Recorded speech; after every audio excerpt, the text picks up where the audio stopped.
Questions రెండు రకాలు, WH questions, SR no questions. ఇక్కడ WH క్వశ్చన్స్ అంటే ఏదైనా ఒక ప్రశ్న మనకు WH పదంతో ప్రారంభమైతే ఆ ప్రశ్నను మనం WH క్వశ్చన్ అంటాము.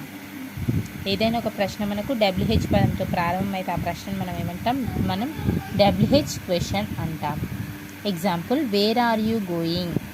ఇంగ్లీష్లో what, why, where, when, which, who, whom, whose, how many, how much, how often మొదలైన వాటిని మనం WH పదాలు అంటాం.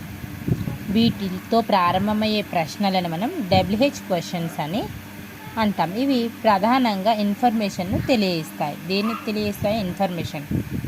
మనకి WH క్వశ్చన్స్ ఇవి తిరిగి రెండు రకాలు, డైరెక్ట్ క్వశ్చన్స్, ఇండైరెక్ట్ క్వశ్చన్స్.